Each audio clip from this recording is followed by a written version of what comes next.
Today's guest, Yara Eid, a student and journalist coming to us from besieged Gaza. They have the audacity to bomb Nablus and kill 3 Palestinians. The next day, after they agreed to a ceasefire, whoever is a Palestinian, even in the diaspora, they're suffering just because they're Palestinian. The latest Israeli assault on Gaza killed 47 Palestinians, including 16 children.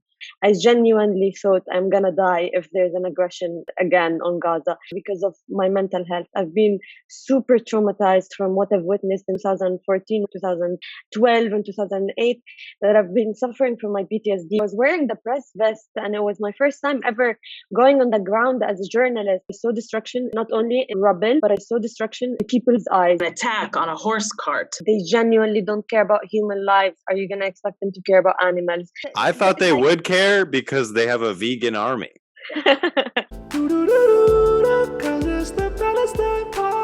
Hello and welcome to episode 66 of the Palestine Pod, the weekly podcast where we break down the latest headlines dealing with Palestine from all over the world and bring you stories, commentary, and interviews with the aim of supporting the Palestinian struggle for justice and equal rights. I'm one of your hosts, Lara E. You might know me from Instagram as @GazaGirl, and I'm joined by my co-host, Mikey B. What's up, y'all? Mikey B on TikTok, Michael Schertzer on Instagram, and you can call me Mikey Intifada. If you've really fallen in love with the phrase Islamic Jihad this past week, while Christians in Bethlehem look at you totally confused. Today's guest is Yara Eid, a student and journalist coming to us live from besieged Gaza. Yara, welcome to the Palestine Pod. Thank you so much. Thank you for having me. Yara, I know you've been nonstop going at it, doing interviews, reporting live from some very horrific scenes. I've been following you very closely on Instagram and watching your stories. First of all, thank you so much for your reporting and bringing these stories to the world. I can't imagine what it's like for you personally to be in that position, to feel this responsibility, to have to tell these stories and also to have to go through it emotionally yourself. So I just want to first and foremost thank you for your time and for your energy with us today. Thank you so much for having me. It's an honor. You know, I've been following the podcast and I've seen like really inspiring, amazing guests like Noor Arakat, Adnan, my friend, and so many other amazing, like Malak Matar, who's my friend as well. So it's an honor to be here. And I'm really glad to meet you and meet Michael finally. Yes, we're so happy to have you. It's an honor to have you. There is relative calm in Gaza today. The latest Israeli assault on Gaza was from August 6th to August 8th. The assault killed 47 Palestinians, including 16 children. Of the 16 children who were killed in this brutal assault, many of them came from the Jabalia refugee camp and were killed in Israeli drone strikes. Yara, can you just take us through what it's been like for you these past couple of days reporting live from the scene? First of all, I genuinely did not think I was able to report or be on the ground. I'm talking to you right now and I'm still shocked that I was able to go on the ground and actually be live and witness these things, because I genuinely thought I'm gonna die if there's an aggression again on Gaza. Not because they're gonna bomb me, but because of my mental health. I've been super traumatized from what I've witnessed in the 2014 war, 2012 and 2008, that I've been suffering from my PTSD for a few years, and I live in the UK. And that's when I started suffering the most, because I was finally in the post-traumatic, world. I was in a safe place. I was in the UK where everything is normal, where people are living their life without a blockade, without having 4 hours of electricity. And that alone has, you think, unfortunately, like now I'm safe, I should be fine. But actually, for most Gazans who left even seeking refuge in other countries, I didn't seek refuge, but I mean, I lived there as a student. We still suffer. So whoever is a Palestinian, even in the diaspora, even if within Palestine, they're suffering just because they're Palestinian.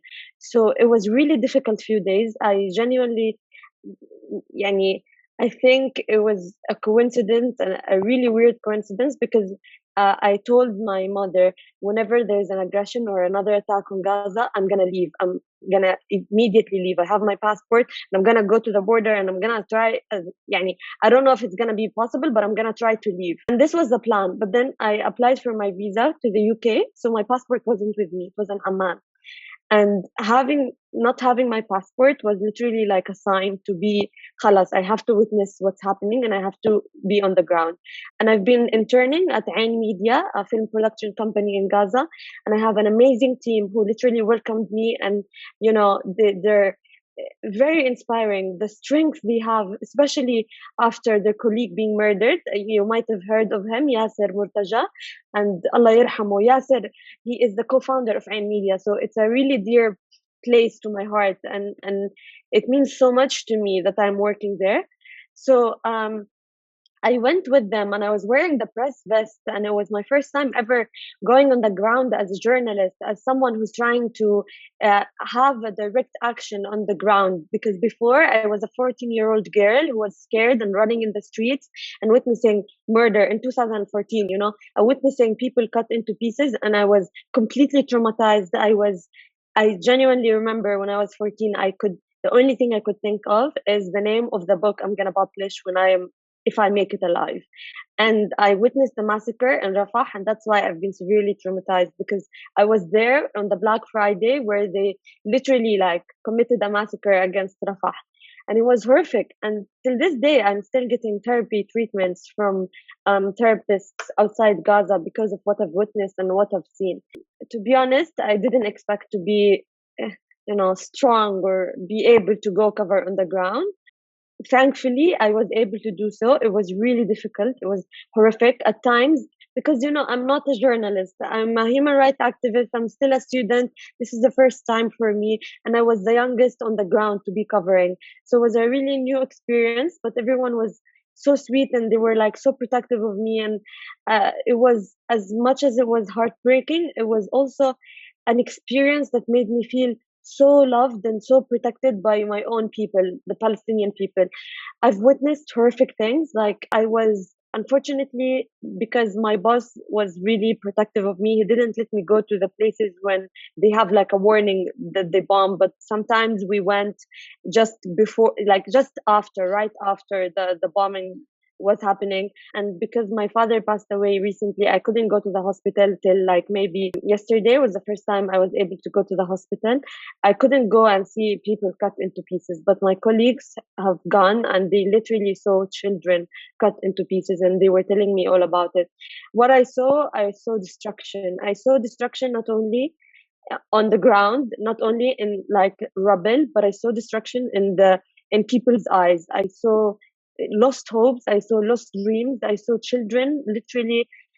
What killed me the most are the children. And I think you can see a viral video I posted where we were in the office and we were sitting down. We were working. I was working on uploading new footage of what we've been filming on the war, on the aggression. Sorry, I hate using this, but it's what they've accustomed our brains to use. It's unfortunately, it's colonial legacy. And anyway, so I was in the office, and then suddenly we hear a bomb very near to us. So immediately, me and my colleagues, we start running, and I document that. I document the stress, the anxiety of that minute, when we heard an attack happening, and we jumped literally in the car, and we went to the place. We were trying to see where it is, and we went, and it was very close to us. And it was horrific because I saw this anxiety. We didn't know what was happening. They bombed it, but then we didn't know if they're gonna bomb the whole tower. They bombed it with one rocket. We don't know if they're gonna make it to the ground, what they did in 2021, which was their bank of targets was towers. So I was very scared, and that was the first time I broke down into tears because I saw children live in front of my eyes, injured, and there's a video of me crying, saying they're children, and I just break down. That image was really difficult for me. And another story that touched me so deeply, but I genuinely I've already gone so far in the reporting, but I don't think I'm super ready for everything. So there's a story that my colleagues went to, but I couldn't go to, but I've been watching it so closely, and it's so dear to my heart. And unfortunately, it's Khalil who was murdered. He's the only son of a woman who is in Jabalia. And this woman, she's literally been infertile. She's been struggling and having IVF for, I think, 12 to 14 years. And it's her only child. And she's been like, she's just the footage of her, just watching the videos and seeing her hugging his clothes and crying, I am honestly speechless. And another story that touched me so deeply was a survivor of, there are so many stories, and I feel so bad because I can't give each one of them, their right or like enough time, because they're so huge. They're human lives, they're human stories. Another story that really touched me was a story that we did in Palestine Tower. We went the second, after 3 days it was bombed. We went and we talked with a father who, really broke my heart. I couldn't. His daughter was going downstairs to buy some like chips and stuff. His daughter is like 11 years old, I think, and she went downstairs to go get the groceries, and then they bombed the Palestine Tower. And when they bombed it from all different directions. And then what happened exactly is that the father and the mother, they realized that their daughter is not with them, and they went downstairs running, and then they only found one shoe of her and then blood. So they thought she was murdered. They thought she was killed, and they couldn't find her for a few minutes. And because of how heavy the bombardment was, she literally flew to the other part of the street, and someone was carrying her and holding her close. She was injured, but she survived. She wasn't like severely injured. And, he was telling us the story, and I swear he couldn't look at his daughter. He couldn't look at her. Every time he looks at her, he breaks down into tears. And he was crying because he was like, I don't have anywhere to go to. I don't have a place I can go to when they're bombing. Like, I don't have a brother, or he doesn't have any siblings, and his parents, he's an orphan, so his parents are dead, and he can't go anywhere. So he doesn't even have people to go to. So it really broke my heart. And the girl, she was talking to me, and she was like, oh, I follow you on Instagram and I know you. And she was like, just a child. And I was just so shocked of like how this little girl who's like only 11 years old have witnessed all of this, witnessed being like literally like almost a near death experience and seen it all. And their house was completely destroyed, but I couldn't focus on that when it was like human lives, at risk. They've lost their house, they've lost everything, and now they're trying to find a new refuge, they're trying to find a new home. So many stories, Lara. I can go on and on and on, and it's so heartbreaking. I don't think there's like literally one story that's more important than the other. It's all like, the kids who were massacred in Al Fallujah cemetery, like they were literally going to visit their grandparents' grave. I could this could have been me. This could have been me going to visit my father's grave. And my father is another story. I didn't see my father for 6 years. Can you imagine? Just because of Israeli blockade on Gaza, I couldn't go back to Gaza and I couldn't see him. And when I went back after the last war in 2021, I saw him only for 6 months, and then he passed away suddenly. So I keep thinking like, I wish my reality was different. I wish I could have seen him more. I wish I could have had, 6 years is a long time without someone's family. And this is not only my story. When you talk to any Palestinian in the diaspora or within Palestine, there are stories that literally leave you speechless. I'm sorry, I'm talking too much, but you brought up the story of Khalil. His mom, Najwa Abu Hamada, went through 5 rounds of IVF to conceive her son. And there were some articles published about him and how his mother spoke to reporters and said that yesterday my son and I were having dinner. They, of course, live in the crowded Jabalia refugee camp. And Khalil went out of the house just before him and his mother finished dinner.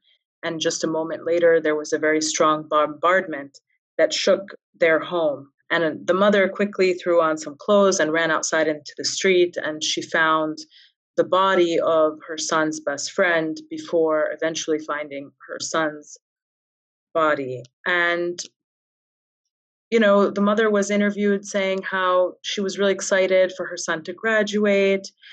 She wanted to find him a bride. And in just a moment, all of that was taken away from her. She said that she found people in the street out like it was the day of resurrection. She said they were choking on dust and wreckage, and they were desperately searching for survivors. You're absolutely right that no one story is more important than the other. And sometimes I wonder if, you know, we do a disservice by focusing on one and maybe not talking about another. We have to talk about them all. And then sometimes we don't get to, because then a new tragedy replaces the one that just happened. It's just this very impossible attempt to memorialize and to honor and to respect those who have been so brutally killed in such painful ways, so senselessly for nothing. I published an article on my Instagram today. The Haaretz reported that the quote-unquote Gaza up boosts Lapid. And this headline comes from 3 public opinion polls that were released on Monday, saying that the apartheid state's prime minister, Yair Lapid, emerged stronger from Israel's quote-unquote 3 days of fighting in Gaza. And so this is something that we talk about all the time, this notion that the apartheid state commits these assaults so that whoever is in charge at that particular moment can look a little bit more strong in the face of the public, who will happily cheer him on as he slaughters Palestinians. It doesn't really matter if they're children. It doesn't really matter if they're families. He will never have to account for who he has actually killed. The only thing that will come out of this is that he will look like a strong man before the next election, and that will maybe help him and his chances. At least that's what he thinks will happen, and at least that's how the public reacts to him. So it's this very twisted scenario where you're witnessing these things on the ground, we're reading about them, these families are being ripped apart, and what's it all for? Nothing. It's for nothing. And it's almost like, can't somebody make this stop? Because it's for nothing. So senseless. I saw you posted a story of an attack on a horse cart. You know, my brain, I swear, my brain blocked that memory. This is a part of my PTSD. I have whole periods of my life completely forgotten. Literally, like my mom the other day was, like a year ago or something, we were talking and she was really upset because she was like, how can you not remember this? And it was like a memory between me and her. And I was like, well, I'm sorry, mom, I don't remember my childhood. And she was really like angry because she's like, but I gave you like a really good childhood. And then I was like talking to my therapist about it, and she was like, this is part of your PTSD. Your brain tries to block periods of time. And honestly, this horse thing, it shook me so much. And when you talk to me about like these incidents I've witnessed, my brain blocked it because of how horrific it was. Oh my God, Lara, like when we arrived to the scene, we arrived immediately. This is a scene I witnessed. I saw the bodies there, I saw the blood. And when we arrived there, we found a cake next to the blood. There was like, imagine a pool of blood, the horse bleeding, and we found a cake. The man on the cart, he was going home to his children. He brought a cake, a birthday cake. And you know, it shook me. Like, imagine he was bringing his children a cake in the middle of the war because he was remembering them. He was going out of his way, working during the war because he needs to have a source of income. And he was bringing them cake and some food, some groceries. And he was selling watermelons, you know? And they bombed another car next to him. Maybe he wasn't specifically targeted, but they know who they're targeting. They see everything. They're like literally a nuclear power. They have, it's a nuclear army. They're one of the strongest armies in the world. They see everything. They know who's walking by. And they claim, they have the audacity to claim, oh, we didn't bomb blah, blah, blah because we saw a woman. Like, literally, like recently, my boss was talking to me about it. He was like, they published something saying they didn't bomb that, I don't know which case specifically, but they didn't bomb them because there was a man walking by. But then they waited for 3 other cars to be in the same area. I think it was in the Jabalia massacre, in the car, and then they bombed. So they don't care. They don't care. They keep killing with impunity, and they know no one is stopping them. And unfortunately, throughout my life, I am one of the people who lived from, like, I am born in the 2000s, so I don't remember the good old days. I've only been born to poverty. I've only been born to blockade. I've only been born to complete, like, horrific aggressions one after another. I don't remember one day I was genuinely feeling safe in my country and feeling relieved and feeling just comfortable and relieved with who I am and how I'm living with my life. Not even when I'm in the UK, not even when I'm hundreds of miles away from my family home, because I'm worrying that at any minute something could happen and they would be murdered. And talking about the horse, last year, the reason I returned to Gaza and took a gap year, and I was so lucky because then I could see my father. Because imagine, I would have not returned if the war didn't happen, if the aggression didn't happen in 2021. I couldn't reach my family for more than 30 minutes, and I thought they were dead because I just saw a picture of our neighbor's house being completely destroyed, demolished to the ground, and I saw blood on our house. And it was the blood of my tortoise of 9 years, my first ever pet. And at the time, it went viral what I posted, because it was my tortoise, my first pet ever. I had it for 9 years. It was the connection between my father and I, because he used to take care of him. I named him Casper. I was really young when we got him, and I think I watched something and it was called Casper, so I called him Casper. My father used to go, when I was away for 6 years, he used to go every day up to the roof and feed this tortoise. Try to, like, and even sometimes we lost him. We lost him for a year, and then he returned. So we're so connected to this tortoise. And when they murder a tortoise, it was murdered because of our neighbor's house being demolished, and then the shellings went to our home, and he was there and he was murdered. My brother couldn't rescue him. He only rescued our dog.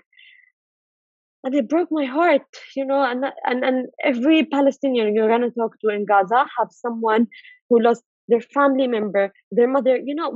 As you said, we're from a tragedy to another. Only a month ago, Shireen Abu Akleh, our veteran journalist, was murdered. And I was here, I was in Palestine when huge amounts of, sadness. It was like a funeral in the whole of Palestine. It was horrific, and I was witnessing it in Ain media, and they remembered their colleague Yasser Murtaja, and it was so difficult. Honestly, I couldn't even look at my colleagues in the eye. This continues from a tragedy to another, and they have the audacity to bomb Nablus and kill 3 Palestinians literally the next day after they agreed to a ceasefire, to a truce.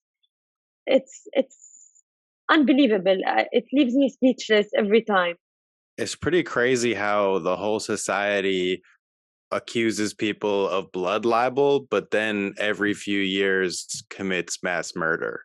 And then, like, that's a popular political strategy.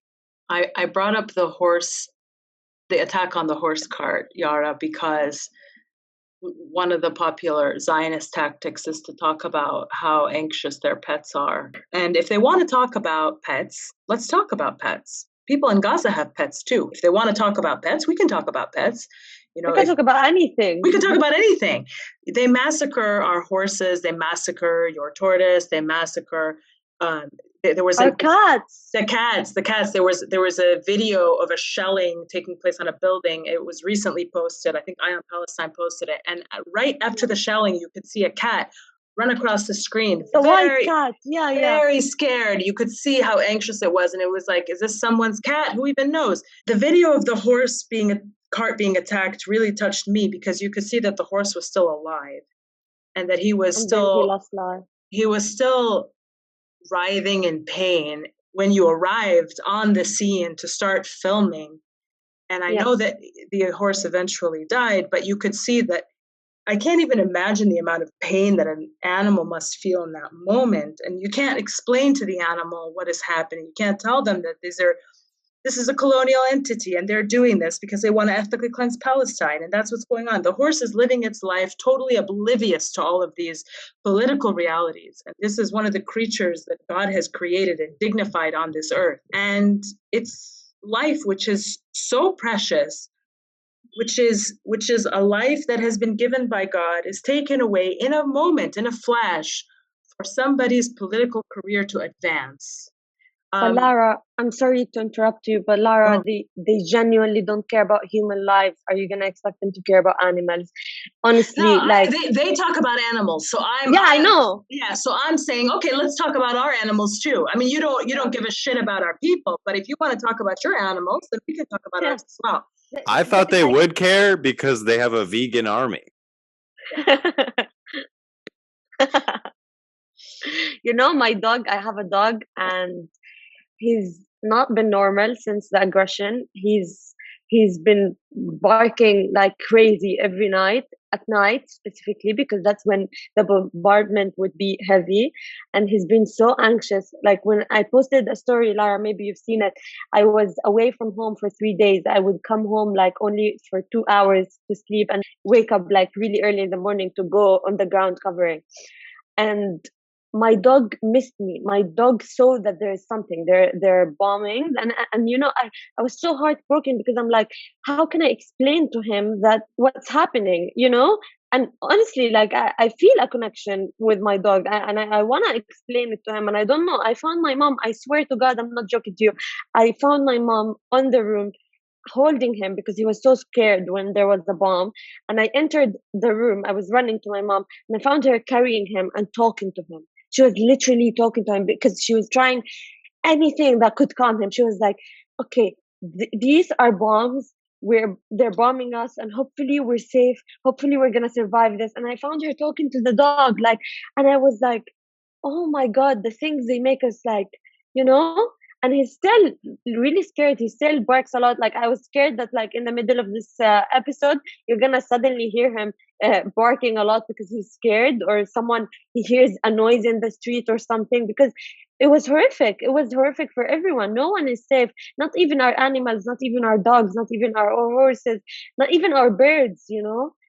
Honestly, I think sometimes I wonder like if the birds get annoyed too by the sound of the drones, because you know, it's like so annoying for me. So I wonder if I'm a bird and I'm flying, and I'm sorry, I sound so weird, but like I genuinely wonder, like as a bird in the sky and I have a drone next to me just going like I'm like, come on, like don't they wonder as well, what's this? There's a theory that birds are drones, that birds are not real, and birds are CIA operatives. So you never know. They could be sort of working with the drones, you know? It's just a thought, just throwing that out there. I don't believe it myself, but. Yara, where's your family from originally?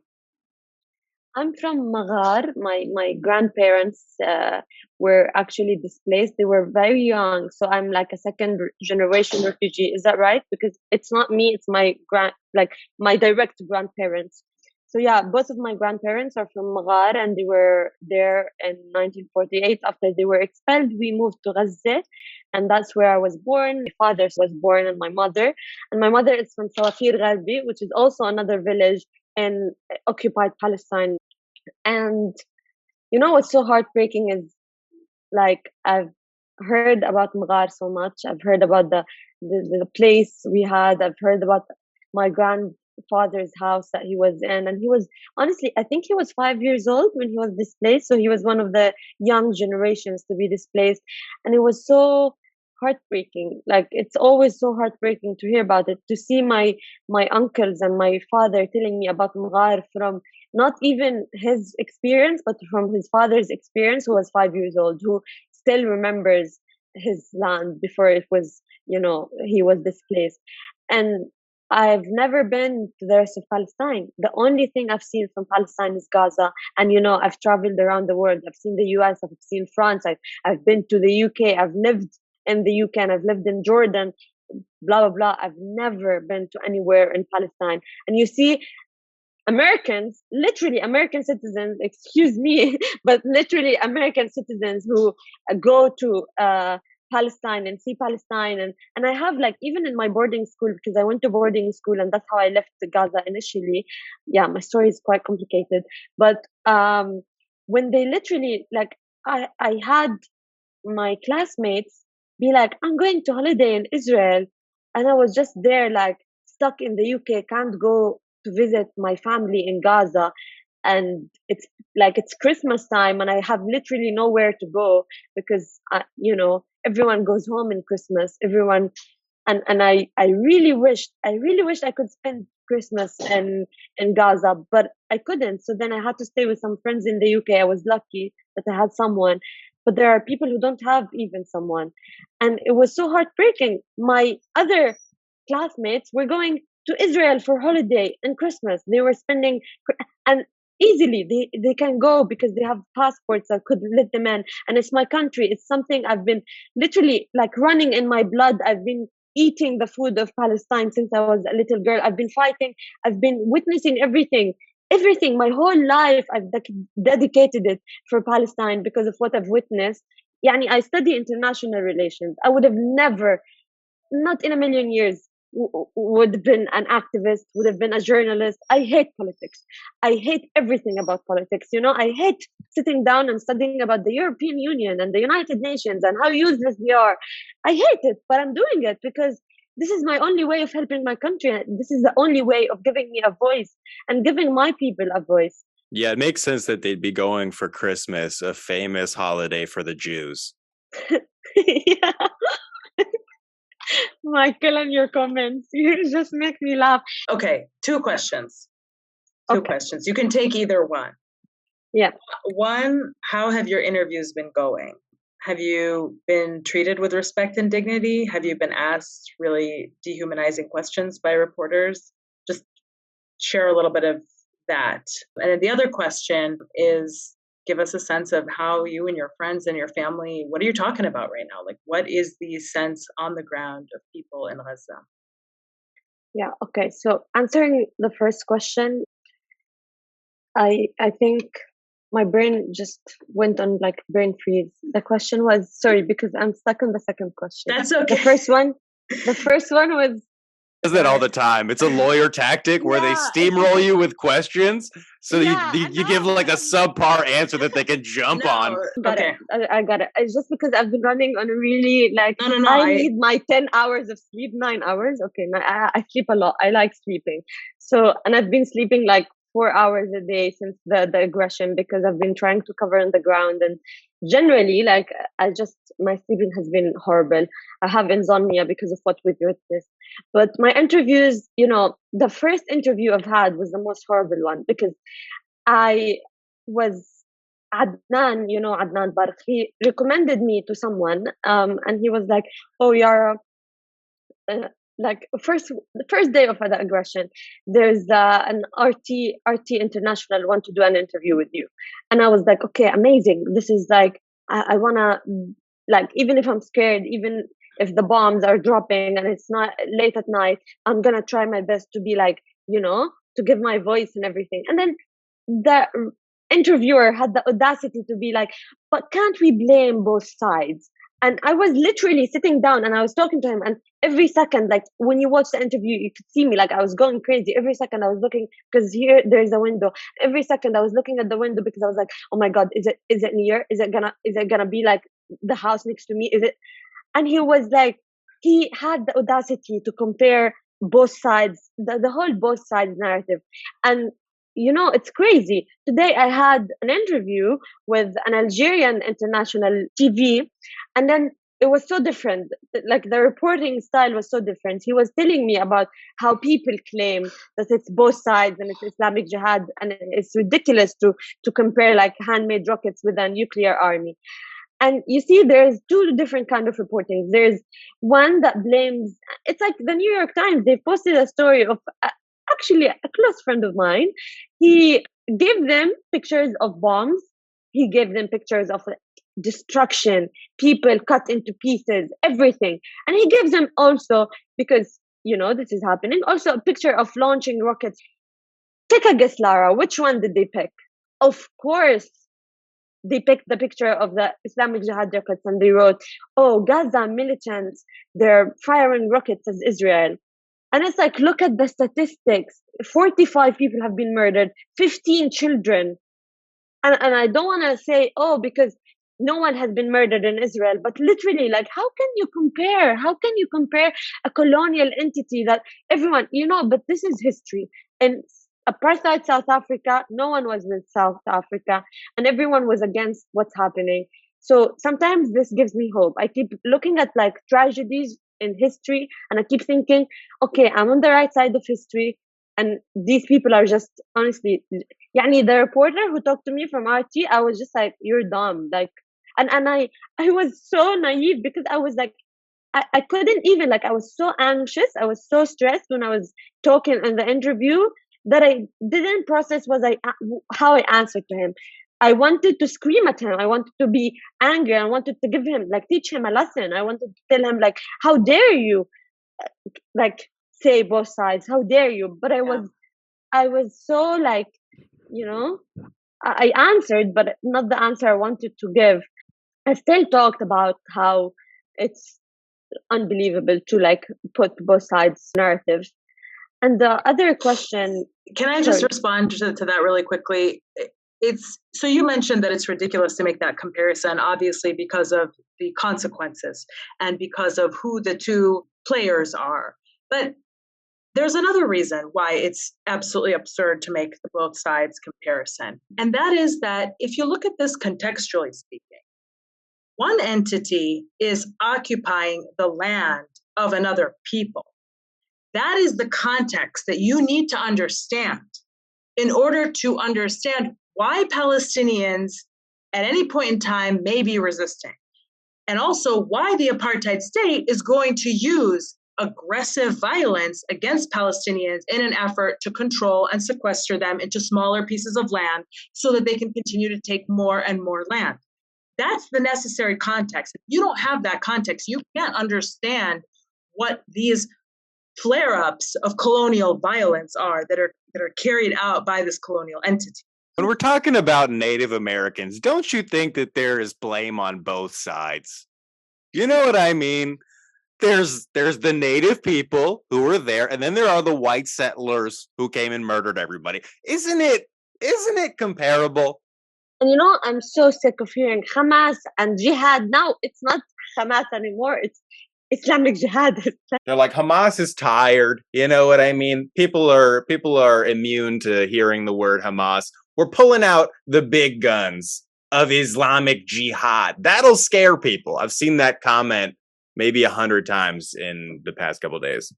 Exactly. It is so incredibly racist to try to scare people by using the names of these political entities, these resistance groups, to say that their resistance, by definition, is invalid because of their name, because I have attributed some racist idea that they must be just these terrorist groups that have no aim, that have no context, that have no reason, that are not people, that are not human at all, right? And that's what they try to do by focusing on these names without providing any context or understanding of who these people are.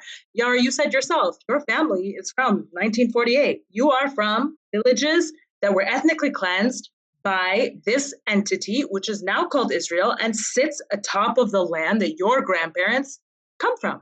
Israelis are not scared to call you a terrorist. I've been called a terrorist multiple times before, just because I'm Palestinian. Honestly, like, I remember an Israeli, because I was in boarding school and I lived with Israelis. I remember an Israeli coming up to me once, and he was like, "But you're a terrorist, and what your people do they're terrorists. And honestly, I have like horrific incidents of people like, obviously, I'm not saying everyone is like this, but I remember there was a girl. This is like honestly insane. I remember there was a girl in my school who was watching, and everyone in the school knew about this story because it was so horrific. She was watching, she wanted to become a pilot in the Israeli army. And you know, they enlist in the army. So she was watching bombs drop over Gaza in the common area where students study. And she was like, wait, this is the best part. And when it's like a building, a tower goes to the ground. And you know, this is what I experienced. But at the same time, it's horrible because there is a minority. There is a minority that is trying to change. For example, I remember a girl also in my school, because I want to be fair, she refused to serve in the Israeli army, and she was put into jail and shamed and called a terrorist and everything. And even though she's Israeli, so for them, anyone who's against the Israeli apartheid state is a terrorist, literally. And what's so funny is the Israeli army is the biggest terrorist state I know. Like, literally, if you look at the history of the Israeli, the most moral army in the world, like, come on, like, are you kidding yourself? And then you find like, oh my God, it's horrible. The brainwashing, the greenwashing, the pinkwashing. It's insane. Like, go on TikTok, just go on TikTok and see the content. Like, honestly, because we're in 2022, go on TikTok and see the content that Israeli soldiers post. I stay away from TikTok, but Michael does inform me about some of the Zionist videos that are circulating, and then I get nauseous and I have to take a step back. But he holds it down on TikTok. He holds it down for both of them. Michael, did you see what Adnan posted like the other day? Adnan is my hero. He's so funny. He's like, he's the funniest Palestinian. He's one of the funniest Palestinians I know. And there's this guy who on TikTok made a viral video, and I just can't believe it. Like, how can you honestly, like, don't you feel a bit ashamed? Don't you feel a bit embarrassed of the content you create? Like, they created a video when they were running in the room, and they just put a fake audio of an alarm like system where like the sirens, the sirens, it was a fake siren, and it stopped immediately as soon as the door closed, and it was just like the worst acting ever. And then so Adnan recreated it with like a bunch of different audios. That was pretty funny. But I was thinking to myself as you were telling the story about how you were documenting like the moments that like you were running out to capture the footage of the events. I was like, oh, I was like, you lived the actual event that they created for their propaganda video. You know what I mean? Like where the guy, so shocked because they're literally creating like they're seeing what we're experiencing, and they're like saying, oh, but this is what we experienced, and they have shelters. Like what's so heartbreaking for me is that I got a message from my friend, Fabi. She's my best friend in the UK. She is usually really anxious when it comes to whatever happens in Palestine, like most people, but she's really anxious about me. So when the aggression started, she kept texting me like, are you safe? Can you please go somewhere safe? And I'm like, I'm so sorry, but where is this place that's somewhere safe in Gaza?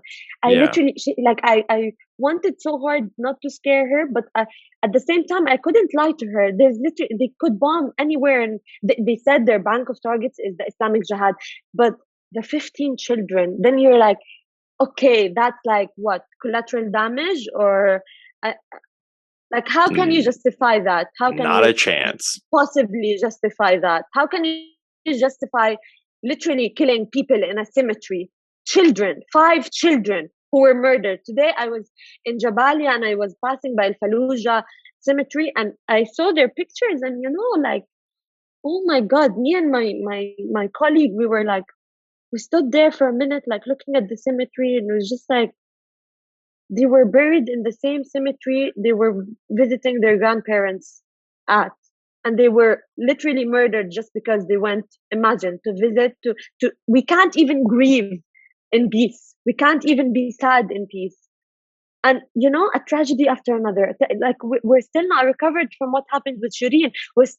I'm still not recovered from what happened in 2021. You know, in Gaza, what's crazy is that, you know, the rebuilding of Gaza, there are still buildings that are trying to be rebuilt from 2014. I was passing in the car the other day and I was like, oh my God, look at this building. It's not even done, and it's from the 2021 war. And then my colleague told me, well, no, this is from 2014.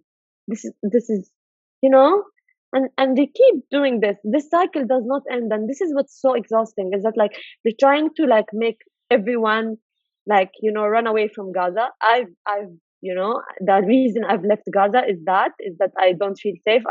What I've witnessed in 2014 made me hate everything, made me hate life even. I was like, oh my God, how a child, a 14-year-old child, can witness something like this, something so, like, I genuinely saw people being cut into pieces in front of my eyes, and I saw death literally in front of me. We were running with my grandmother.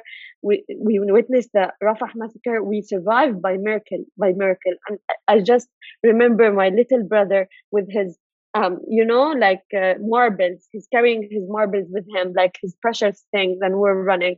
And the stories continue. Every year there is a more tragic story. Like last few months ago, I was interviewing Zainab Al-Qolak, an artist who lost 22 members of her family. This is a whole family removed from the civil registry. A whole family completely, يعني, completely gone. And then people come and tell you both sides.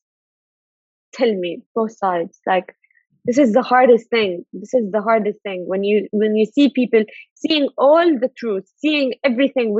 And you know, we Palestinians, we have to go out of our way every single day, in everything we do, to try to prove ourselves, to try to prove to the world that we do exist. And what happens to us, yani, it's not enough what happens to us. We try to resist, and our resistance is just literally to try to just show the world that we exist. I believe the last time a Zionist family was wiped off the registry was the Holocaust. I don't remember a time in recent history that a Palestinian family has wiped out a Zionist family from the registry. I mean, and they say we're the terrorists. They claim, you know. What breaks me the most is that, like, I really miss my father, Lara. I really do. And I didn't get to see him for 6 years, and I feel guilty. I feel guilty for leaving Gaza. So even when we leave to seek refuge, even when we leave to make a better future for us, and it's not my option. It's not because I left for good. I want to go back. I want to go back to Gaza, and I want to even live here if the situation is better. But it's not. You know, unemployment rates are high. It's not only the wars. Like, I swear, the UN said Gaza is unlivable by 2020. We're in 2022. So literally, like, sometimes I think about like writing like a book and just like sharing like just a normal, like just my life story, just like how I wake up in the morning, if I want to shower. This is just like the small things that I was so privileged to have in the UK. I wake up in the morning, I want to shower. Well, I don't have water. Even if I have water, we don't have electricity, so I don't have hot water. So then, okay, I'm not gonna shower now. I just want to have a drink of water because I woke up. Well, I don't have access to clean water, and then I get H. pylori, and I go to the hospital for 2 weeks because of what they put in our food. And it's just like, come on, like, not even when we have peace, when we have a truce, it's not peaceful. It's systematic violence targeted at us in every single minute, in every single detail we live. Like, literally, it's insane. Yani, now you asked me about like how the people are living. It's people are still scared. You know, the streets are not crowded as before. People are still scared that someone is gonna break the truce and that the bombing would start again. People are so, I think, so heartbroken. What happened was so difficult for us, and imagine your whole trauma is just completely revived in just 3 days. In 56 hours, they revive your trauma of years. Wallah, like, it's so hard. It's unbelievable what Palestinians go through every single day. Nora Fif Ziada was right when she said, we Palestinians wake up every morning to teach the rest of the world life, sir. She was right. Because despite it all, you still have children. I videoed a girl yesterday. She was sitting on the rubble of her house. She told me, I lost all my toys. And then she smiled. And I was just like, how can I give you a childhood you deserve?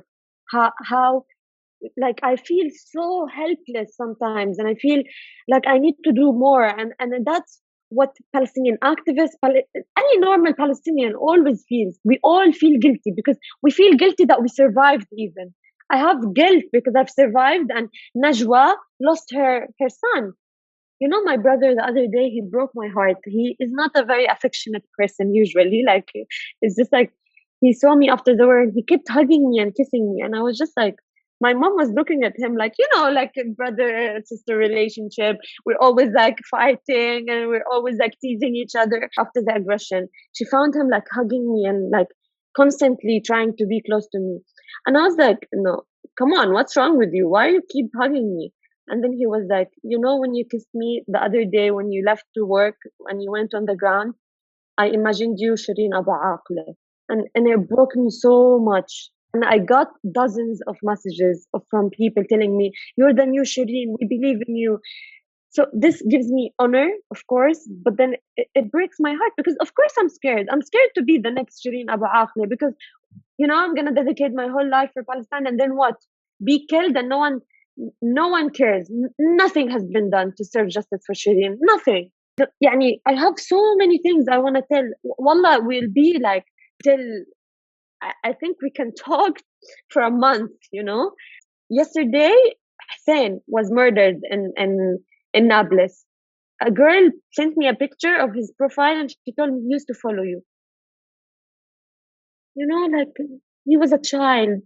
He used to think of me as a role model. He used to follow me, follow my activism and stuff, and it just broke me so much.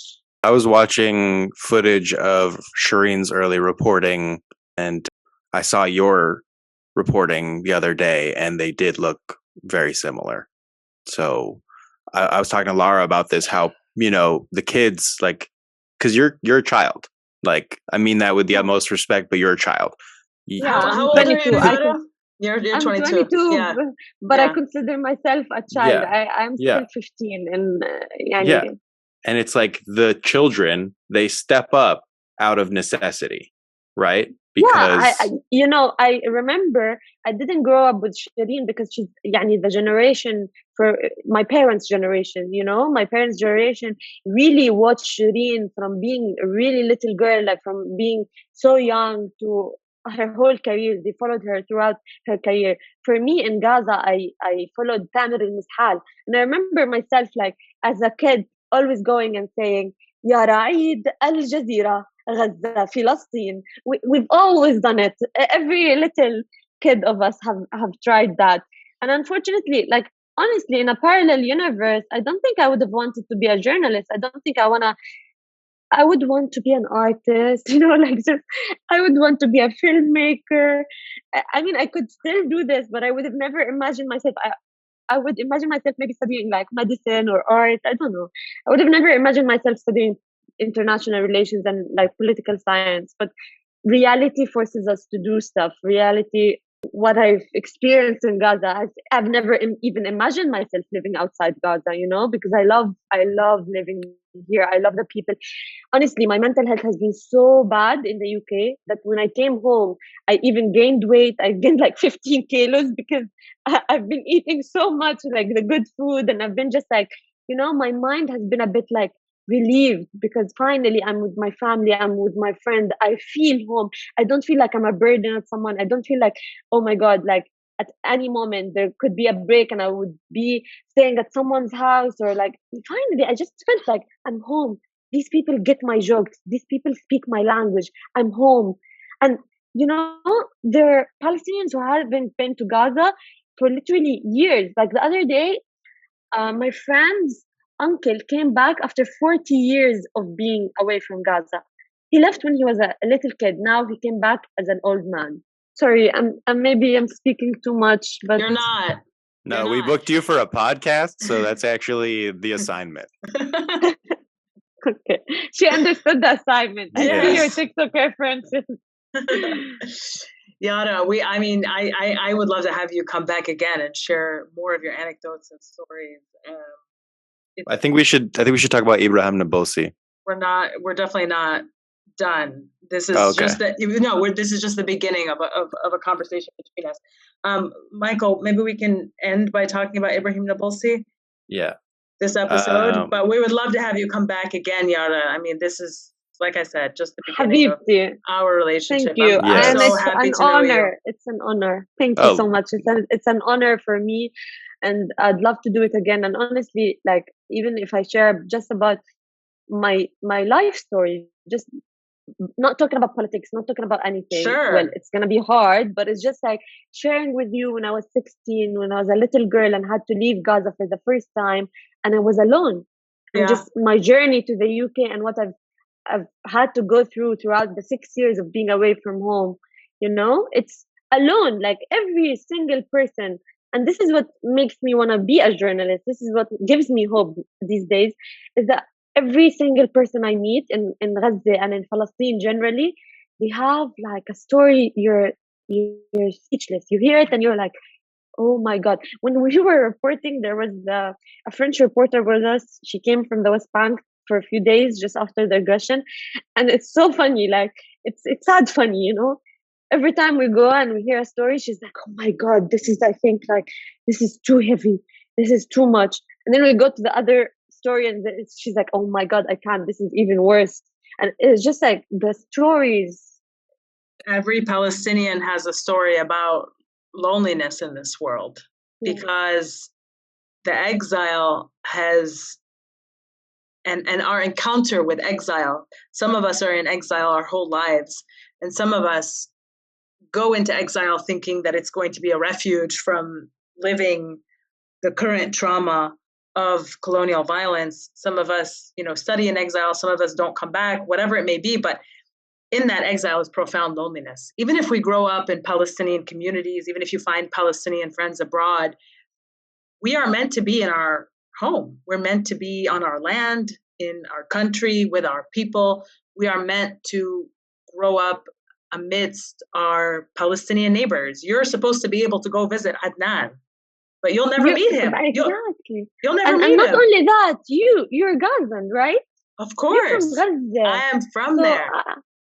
I should see you. It should be just, honestly, what was so heartbreaking last year?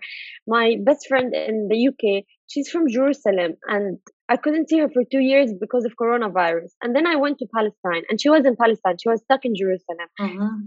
And we were in the same country. We were literally like hours away from each other. And I only see her in Edinburgh. I couldn't see her, obviously, because she's in Jerusalem and I'm in Gaza.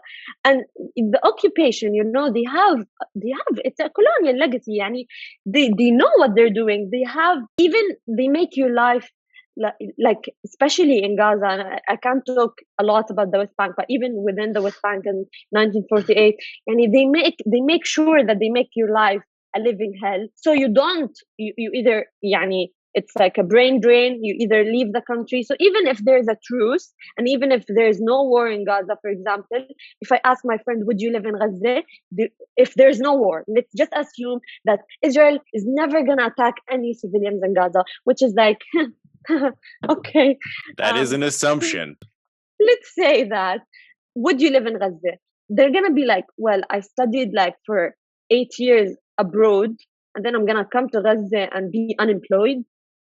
I'm not going to even be able to provide a life for my children, or I'm not even going to be able to provide like a source of income for my family. I'm not going to even be able to start a family.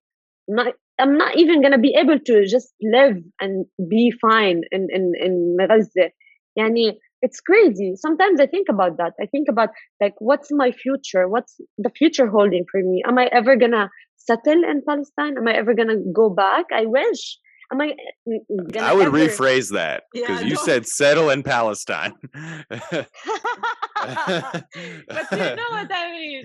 I do know what you mean, but the last time that happened, this whole thing started. So we should maybe reboot that sentence.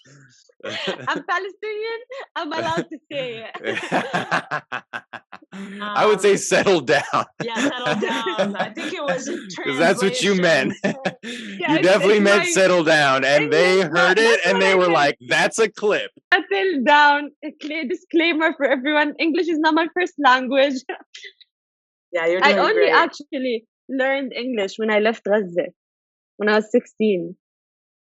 You're doing great. Yeah, so you brought up Hussein Jamal Taha, who was one of the kids who were killed in Nablus, one of the youth who were following you. He was killed alongside with Ibrahim Nabilsi, who, of course, we spoke about on the last episode of the Palestine Pod, who the Zionist leaders have been, what was it, Michael? The Zionist think tank saying, we're going to get him dead. And lo and behold, not even a week later, the occupation forces killed him in a raid on occupied Nablus. On social media, we saw a video of Ibrahim Nabilsi's mother being interviewed by reporters. And it was a unique video because usually when you see a Palestinian mother grieving her son, like any mother, there is profound sadness and rage and anger and emotion. But Ibrahim Nabilsi's mother was very serene in this video, and she took profound solace in the fact that her son had called her moments before the raid actually took place and moments before he was executed by the occupation forces. And he told her that, I'm about to go out. I'm besieged in this building and I may be And martyred. I love you, Mom. And I love you and I may be martyred today, but don't worry about me. Just pray for me. And she found comfort in that and said, Alhamdulillah, that he died as a martyr for Palestine. And we saw all of the images of Ibrahim Nabilsi and his words about resistance and fighting for Palestine, fighting for our liberation, also circulate on social media. When I think about who our leaders are in Palestine, we make jokes a lot of the time about people like Mahmoud Abbas, who Oh my God. still He's not my doesn't. leader. I don't know him. We make jokes about him, about how he still doesn't even know like what happened, and he hasn't been briefed, and he didn't show up, and he didn't get the phone call, and he's always late, and all of this stuff.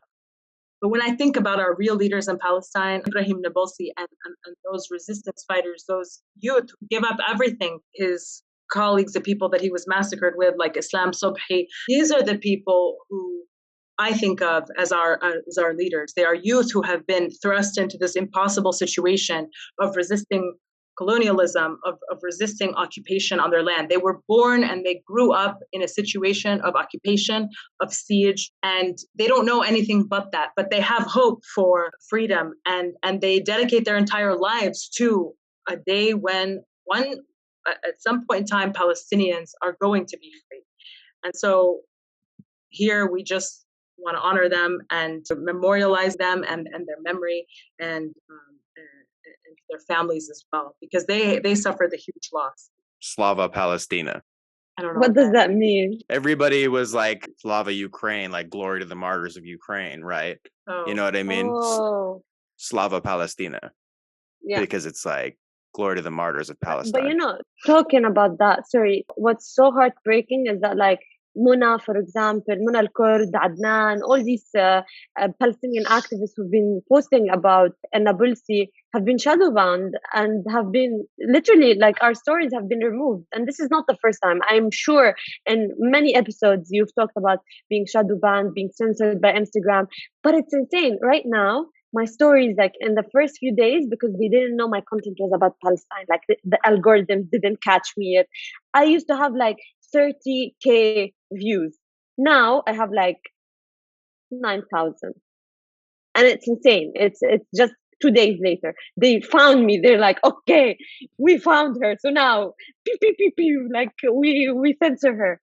Oh yeah, they put the claws on you. I mean, yeah. I'm so shadow banned. I have over 40,000 organic followers, and I get 1,000 people that view my stories. Yeah, it's insane. And you know what? Wallahi, like from last year, it's crazy. I've been having Instagram remove followers from me. Like people send me messages like I've been removed, and I've been on like 8K for like a year. And I was supposed to be like on 50K, and every day, 100 goes, 100 goes, 100 goes. It's insane. Same thing for us, but on those like podcast distribution websites, people have been like, oh, we had to subscribe to your Spotify. Like we didn't find you on Apple Podcasts. If you type my name into Instagram, it'll call you an anti-Semite. That's true. So Oh my God. Yara, we'd love to have you Yeah. back. You're Yeah. amazing. Anytime, literally anytime you want to come back, let us know. You're Thank you. amazing. Thank you so much. I pray for your strength, for you to just heal and to really for all your dreams to come true and to see Thank you you so much. one day in a I free pray Palestine. I go back to Edinburgh and I finish my degree, hopefully. Inshallah. And pray to see you one day in a free Palestine. Oh, thank you, Habibti. Inshallah, I'll see you soon. Take care. And you too, Michael. Yes. Thank you so much for giving me this platform. It means a lot. And, just talking to another fellow Palestinian and another ally, can I say that? Yes. It just makes me really, it warms my heart. And it makes me feel like we're going to change something soon. We are already changing something. When people hear this podcast and know a bit more, just Yara's story or someone's story, just one more story, this is already, we're making a difference. So thank you for everyone who's watching and listening. Thank you so much. And everybody follow Yara on Instagram. You are exploding on Instagram as you should be. And she will continue to provide us with live coverage from Gaza. So thank you again. Thank you so much, Yara. We so appreciate your time and just everything you're doing. Keep up the great work. You're an inspiration to everyone. Thank you so much. Thank you. It was an honor. Folks, that has been another episode of the Palestine Pod. Thank you all so much for listening. Go ahead and check out our full episodes and sources at www.palestinepod.com. Follow us on Instagram at The Palestine Pod. Send us an email if you'd like at palestinepod@gmail.com. And check us out on Patreon, www.patreon.com/PalestinePod. That's been another episode of the Palestine Pod. Thank you all so much for listening. Have a great day.